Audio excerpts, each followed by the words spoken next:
Hello and welcome to the United Community Channel. My name is Jack and this is your latest Manchester United news. And as always, we've got plenty to talk about this morning. We're going to talk about Erik ten Hag, and supposedly players are fearing that he is resigned to the fact that he may get sacked at the end of the season. We do also have some contrasting reports suggesting that Erik ten Hag is set to stay as Manchester United manager. And one of the main reasons is the planning for next season. So we'll talk a little bit about that as well. We also want to talk about the lasting legacy that Erik ten Hag will have around the youth and the amount of players that he's given an opportunity to over his tenure as Manchester United manager so far, and let's hope that can continue. We're going to talk a little bit about Jason Wilcox as well. It looks like the new technical director coming to Manchester United is getting closer, so we'll discuss that. It looks like United are also going to be in the market for two centre-backs this summer as well, so we'll talk a little bit about that. And there's been major updates on Tyrell Malacia coming out from Mark Critchley in The Athletic.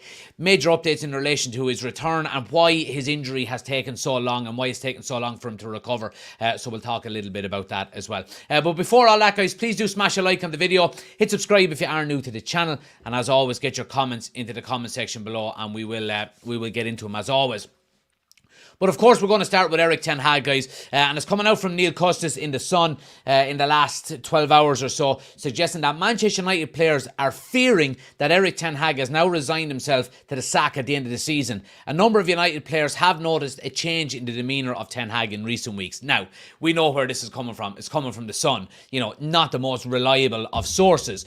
But I suppose the reason why I bring it up and the reason why I'm including it in this morning's news show is because I think we have seen a real effort from Manchester United players over the last maybe couple of months, I would say.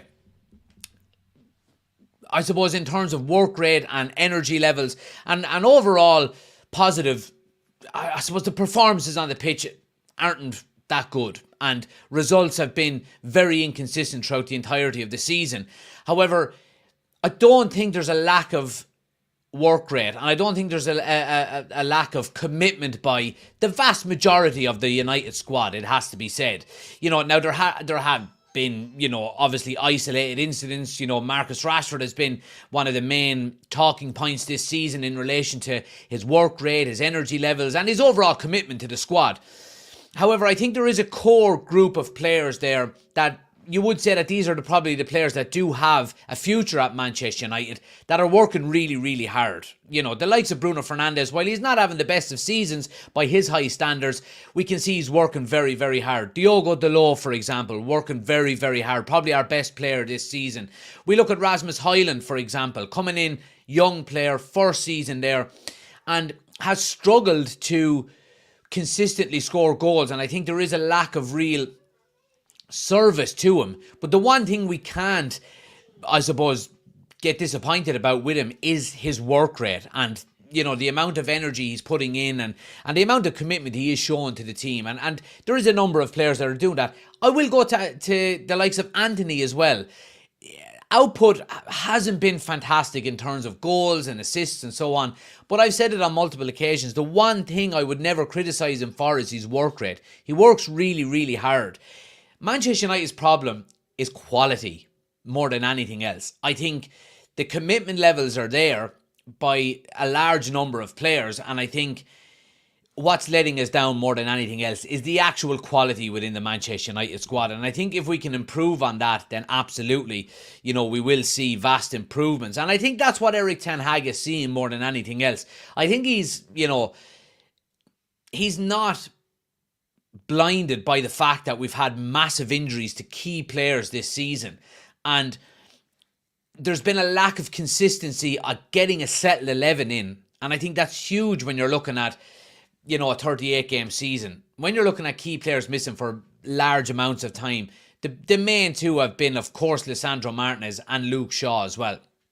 Now, we've seen injuries to the likes of Casemiro. Kobbie Mainoo, for example, missed large parts at the start of the season. And when we see the impact he's had since he came back, my God, we could have done with him an awful lot sooner. We've seen injuries to, you know, Lindelof, to Maguire, to, you know, Wan-Bissaka, to Højlund came in with an injury, for example. You know, Mason Mount missed an awful lot of the season with an injury as well. So these are really, really key aspects when it comes to consistency throughout the season. Now, contrasting report suggesting here, now this is coming directly from Erik Ten Hag himself. He lifts the lid on next season's planning in the strongest hint that he'll stay on as manager. Now, this is coming from Manchester United's official website. He spoke to the website and detailed the plans for pre-season. Now, we've been saying this for a few weeks, that Erik Ten Hag has been heavily involved in the planning of pre-season and going into this summer's transfer window as well. Now, that could all end with one meeting with Ineos, and it could all be over at the end of the season. We don't know. But for people who are Erik Ten Hag in, me being one of them, I think he deserves time. We are seeing some positive stories coming out that he may, in fact, keep his job at the end of the season. While it is generally not unexpected that a manager-player appears in promotion... that's nonsense. Erik Ten Hag revealed his plans for the players, the squad he intends to take on the tour, as well as changes from last year that he is hoping will bear fruit later on. On the squad, he said that unlike last season, where there were two different units, first team and academy, this time there will be one group with a mix of both. There is Copa America as well as Euros in the summer, so some players' participation will be taken out of the manager's hands, which is where the academy youngsters will fill in. He said, "We have a strong first team squad there with players that can present themselves to the fans, but especially to us. They have levels to play in our team from next season. There will be a mix with experienced players together with some young players." So anyway, basically what it's boiling down to here is that Erik Ten Hag is, preparing long term. Now, he can prepare long term, and of course that's part of his job description. And he is, of course, planning ahead as Manchester United manager himself in his own mind frame. Again, that may be taken out of his hands entirely, but we do know that he's been heavily, I suppose, he's been leaned on an awful lot when it comes to the planning for pre-season. He's been, heavily involved in, I suppose, the fixture list, where they go, where they stay, hotels, travel arrangements, all these kind of things. So it is a tick for Erik Ten Hag. Now, we've spoken there briefly about, the mix of experienced players and academy players that'll come in for pre-season. And Manchester United, again, another really good report here, dominate the top 6 rivals in minutes played by teenagers. Now, this is very, very positive from a future standpoint for Manchester United, because we're getting some young players coming through with some real quality. They're getting some really good game time. Now, there is a main reason for this, and the main reason for this is because we've had so many injuries. But we see the likes of, obviously, them two guys on the screen, Kobbie Mainoo and Alejandro Garnacho, that have really come to the fore when it comes to academy players breaking through into the first team squad. We're putting in some real good, consistent performances. Of course, we've seen on the weekend as well, Willy Cambuala coming in for only his second seniors appearance for Manchester United at home to Liverpool. It doesn't get much tougher than that. So there's been some real positives. Now, the report goes on to say Manchester United have given nearly 3 times the amount of minutes to teenagers in the Premier League this season than the rest of the top 6 combined. Fans of the Red Devils have been forced to tolerate a lot this season after finishing 3rd last season, blah, blah, blah, blah, blah. However, ever since United's midfield was ripped to pieces in a highly unconvincing home win against Wolves on the opening day, expectations have sunk and the Old Trafford outfit find themselves 6th. Let's see. So Manchester United have given nearly 3 times the amount, as we said there, 3,637 minutes. Man City have given 698 minutes. Aston Villa 360, Liverpool, so on and so forth, as you can see down along. Now, again, I'll go back to what I've said. Manchester United historically have been a club that has had the backbone of its first team squad based around academy prospects and the youth that have come through, going all the way back to Sir Matt Busby. That has been followed up with, obviously, the likes of Sir Alex Ferguson. And I think Erik Ten Hag is doing something very, very similar here. And I think it's quite positive. We're seeing youth being given a chance again. Now, when have we seen these kind of levels of youth breaking through the first team squad and actually have got the quality? Now, we've seen, the likes of the Paul Pogba, Jesse Lingard era didn't go on to do much, and I think this has the feeling of something real different, in my opinion.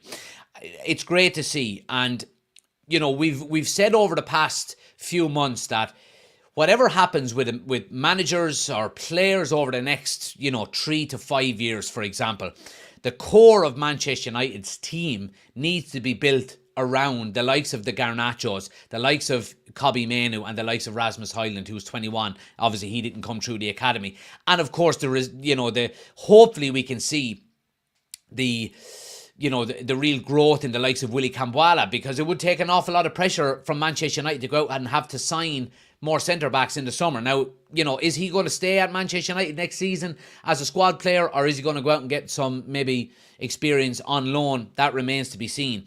But there is real quality coming through, and I think it's testament to Erik ten Hag. He is looking at a long-term plan here. Whether he is the manager or not, that remains to be seen. But he's given youth an opportunity. Now, I'm not saying this is the same as the class of 92 when Ferguson brought all them guys through, because it's not. They came in, 5, 6 of them, and went straight into the first team squad. We'll never see something like that ever again. But the fact that we're getting Willy Kambwala, Kobbie Mainoo, Alejandro Garnacho, all breaking through into the first team squad. We've seen Forson get some time as well. Whether he's up to it or not, that remains to be seen. It is really, really encouraging for the future, and I think that's what Erik ten Hag is looking at more than anything else.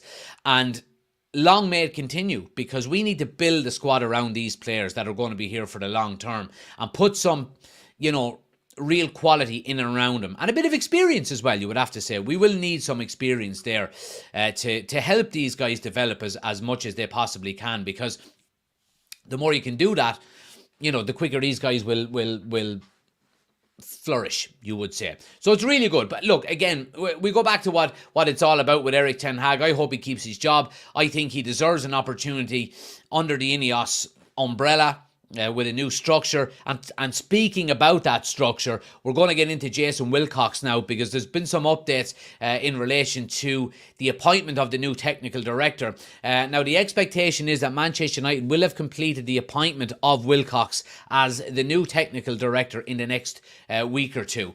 It also goes on to say that we are close to finalising an agreement on a compensation fee with Southampton for Wilcox. Now, look, we know that we're still waiting on, obviously, him as the technical director. We're waiting on Dan Ashworth as well as the director of football. We do know that this is going to be a lot quicker than Dan Ashworth. There's a lot more, I suppose, head-to-head between Newcastle and Manchester United about a compensation fee, where it looks like it's going to be a lot more straightforward between United and Southampton. Now, reports coming out yesterday have suggested that Dan Ashworth is not going to be in place before the start of the transfer window. So it's going to be down to Omar Barada and Jason Wilcox to spearhead Manchester United's summer transfer plans. Now, you would hope that Erik ten Hag, of course, has got a say in that as well. But it is disappointing if Dan Ashworth is not going to be there. However, Jason Wilcox and Omar Barada have worked together before at, obviously, Manchester City. So there is a good relationship there, and you would expect that. Jason Wilcox is currently a director of football at Southampton as well. So he has got some experience in that, area. So look, I mean, it's not the ideal scenario that we don't have a director of football going into the summer transfer window. Is there a WhatsApp group? I mean, I think nobody would ever know if there was. So, I mean, I don't see why there wouldn't be. Is Dan Ashworth saying, look, these are the guys that we're looking at? Yeah, I agree with him. I agree. Technically, he's not showing up to Carrington or Old Trafford every day, with a briefcase in his hand ready to work. But he's on gardening leave. He can be sitting in his garden in the summer, sending a few WhatsApps to the lads saying, look, what are we thinking here? And while it's not an ideal scenario, it's very, very positive from a Manchester United and a Manchester United fan standpoint, which is what we are. We've been crying out for years for competent people to be put into competent areas of the football club, and we're starting to get that now. We can't expect overnight, success on the back of it. It just won't happen. But we're putting some solid foundations in to allow us to be successful in the future. Now, we spoke about players and putting, the future of Manchester United in the hands of the likes of Kobbie Mainoo and Garnacho, and putting them, in the right, I suppose, environment for them to be successful in the future, and we can build around them. That's the foundation of the squad. Now, we're putting some good foundations in behind the back, behind the scenes as well, with the likes of Wilcox, Omar Barada, Dan Ashworth, Dave Brailsford, so on and so forth. And it can only be a positive. We do need to have patience. That's the one thing I would say as fans. We need to have patience, because it's not going to be an overnight success story. It really isn't. We're talking maybe 2-3 seasons. I would like to say, not next season, but the season after, we could be challenging. Now, I'm not saying winning. I'm saying challenging for the Premier League title. You would have 1, 2, 3. You would have 3 transfer windows between now and then, and I think that would give us a big opportunity to go on and maybe look to challenge. Now, again, we know that there's going to be massive changes at Liverpool this summer, and how will they, as a club, deal with that? We've seen a huge drop off when Sir Alex Ferguson left, and is it going to be similar with Klopp? It looks like Pep Guardiola is only going to have one more season at Manchester City unless he signs a new contract. He's out of contract in 2025. So I've said it before, there's an opportunity for Manchester United to be well positioned when these changes at Liverpool and Man City take place. And if there is a drop off from them, United need to be there and ready to take advantage of it. Arsenal are absolutely, by far and away, the best placed at the moment. And I can see Arsenal winning a Premier League title in the next couple of years if that, kind of drop off from both Man City and Liverpool does happen. But United need to be there as well. We need to be there and ready to take advantage, because other teams are going to be trying to do it as well. We've seen Aston Villa and Spurs looking to creep into that top 4 this season. And, it's not going to be easy. But I think if we make the right decisions, we're appointing the right people behind the scenes, of course.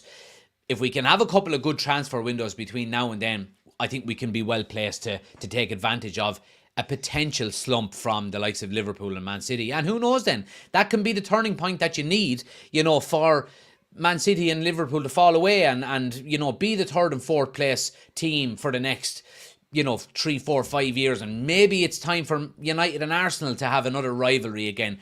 Everything goes in cycles, and people might say, oh, United, especially opposition fans, oh, United will never win another Premier League title again. Nonsense. Absolute nonsense. It took 33 years for Liverpool to win another league title.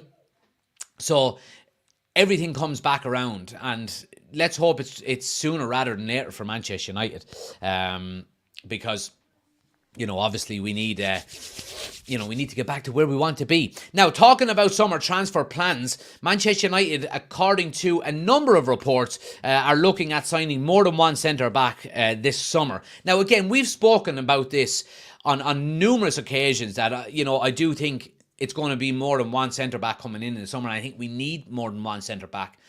Again, I say the emergence of Willy Kambwala. Now, I'm not getting too far ahead of it. He's had 2 senior appearances. One of them obviously against Liverpool. I thought he was man of the match. I thought he was fantastic. We need to be realistic. He could potentially have to go out on loan next season to get some game time and come back maybe as a more rounded centre-back and ready to, to really challenge for a centre-back position. And if that's the case, then brilliant, because he's getting game time. We've seen players go out on loan, and the one thing I would say about players going out on loan over the last few years, none of them have really come back and really grasped the nettle and got into the first team squad. So maybe it's more beneficial for Kambwala to stay and train with the first team squad week in, week out, to train under Erik ten Hag and understand what he wants out of a centre back. Maybe that's what's going to be more beneficial for them. However, we need a big overhaul in that centre-back area. Now, Victor Lindelof, his 1-year extension was triggered back in January, so he's contracted until the summer of next year. However, that means he would potentially leave on a free transfer next summer. Does that mean that United are going to cash in and maybe get some money in for him this summer? I think that's probably not a bad idea, if I'm being quite honest with you, given the few injuries that he's had as well. And of course, with Rafael Varane, some reports over the last couple of days have suggested that Man United are going to allow to leave him for him to leave on a free in the summer. Initially, his contract is up in the summer. United do have a 1-year contract extension clause, which I think is past now. I don't think we can trigger that now. United wanted originally to offer him a new deal on lower wages because he's on too much money for a player of his age with the amount of injuries he's getting. And of course, that's up to the player whether he wants to sign it or not. Now, recent reports are suggesting that United are just going to allow him to leave on a free. And I think that's down to the fact that he's getting too many injuries and you know, it's been... we're looking for an overhaul and a change in direction when it comes to the age profile of players. Now, of course, you do need experienced players in your squad. I'm not saying that at all. But for somebody like Varane on that kind of money, it's not feasible for Manchester United. It's not. We need an overhaul of this squad as quickly as possible. And we need to cut wages as well. So it looks like he's going to leave. Is Harry Maguire going to move on? That remains to be seen. Obviously, we know there was interest from West Ham last summer. Are they going to come back in again for him? I think it would be a good opportunity for United to get some money back for Harry Maguire because he has had a very good season. And, you know, I don't think his stock will ever be as high again. And I think that is an opportunity for United maybe to cash in on him. Now, that means you're losing 3 centre-backs. We've also got Rafael Varane. We've also got Lisandro Martinez, who's had some injuries this season. Now, I don't think he's going to be an injury-prone player. Absolutely not. But if you're talking about Lisandro Martinez, and let's say Harry Maguire stays, okay, then we need 2 centre-backs. It's as simple as that. We need 2 centre-backs in the summer. And look, we've been linked with a number of different centre-backs. Brantwaite, for example, is the most expensive one. I think Everton are looking at around 70 million for him. That English kind of tax. We cannot pay that kind of money for a 21-year-old centre-back coming from Everton. No way. We know the likes of Todibo, for example, is you know, more cheaply priced, you would say. We can get him for around 40 million. Again, he's coming from Nice. Jim Ratcliffe owns Nice. So, and he's been a sought-after player by a number of different clubs for a number of a couple of different seasons now. So, it is going to be 2 centre-backs, I think, coming in the summer, depending on how many we can shift out. You know, if we keep Lindelof for a backup, for example, and allow him to leave next summer, I mean, what would you get for Lindelof? Would you get 15, 20 million for him, probably? I think you probably would. However, if you allow him to leave on a free next summer and potentially get 40 to 50 million for Harry Maguire if you were to sell him on, maybe, I don't know, maybe that's a bit too high. That remains to be seen. I think either one of Lindelof and Maguire will leave alongside Rafael Varane. But we need to bring in 2 centre-backs if that's the case. Because, you know, we just can't afford to go into another season, you know, being short in an area that has been, you know, riddled with injuries over the past 12 months. So we really need to make sure that centre-back area is rock solid going into next season. And I think for us to do that, it's going to require 2 centre-back signings in the summer. I really, really do. So, but let's see who we go out and get. Now, guys, I do want to give an update on Tyrell Malacia. It's only been coming out this morning from Mark Critchley in The Athletic. Some significant updates in relation to Malacia. And I suppose the whole injury debacle and why he hasn't played at all this season. Now, Mark Critchley, a number of different slides to go through, so we'll go through them as quickly as possible. Tyrell Malacia is back at Carrington this week, but will continue to work with an external specialist and travel between Manchester, Barcelona and his home country until he's ready to join the team. When he informed Manchester United's medical staff in the spring, a decision was made to manage the injury to allow him to keep playing. So that was obviously this time last year. Tyrell Malacia had first started to feel pain in his left knee early in 2003, but eager to impress and keep playing, he did not immediately report his complaint to the club. Scans on the affected knee had revealed that small fragments of cartilage remained around the meniscus when he returned. United agreed to that request, and Malacia travelled home for the operation, which was conducted outside the club's oversight. This season's consistently long injury list at Old Trafford has been a factor, sometimes stretching the medical department's resources. Other players set to return sooner have sometimes have had to take priority over Malacia.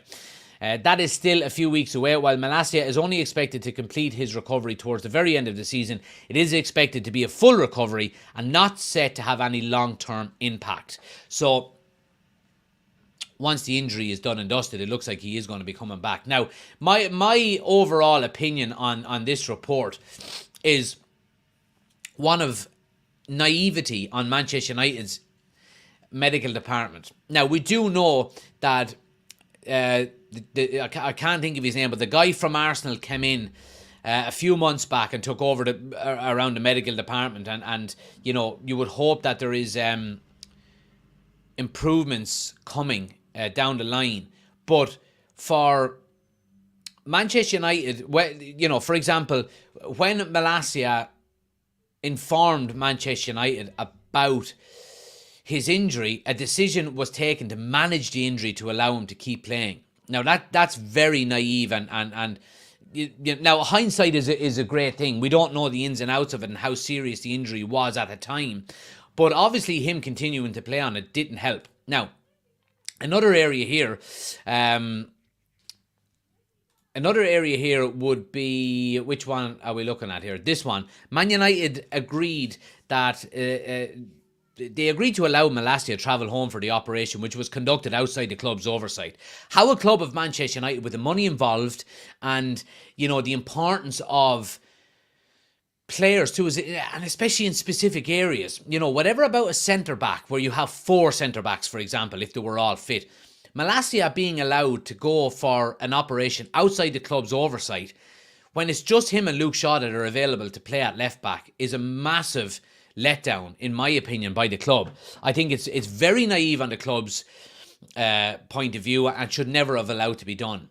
And it is something that needs to change. We've spoken about vast areas of the club that need to change over the last couple of years with, you know, recruitment, selling, buying, training, and only this season it's come to light that the medical department needs massive improvement, massive improvement, because it cannot be a coincidence that all of these players are getting all of these injuries and not being able to return from them, one, in an efficient time frame, and two, not being able to return consistently to play football, because we've seen too many players come back and re-injure themselves. You know, Lisandro Martinez being the main one, Luke Shaw being another one.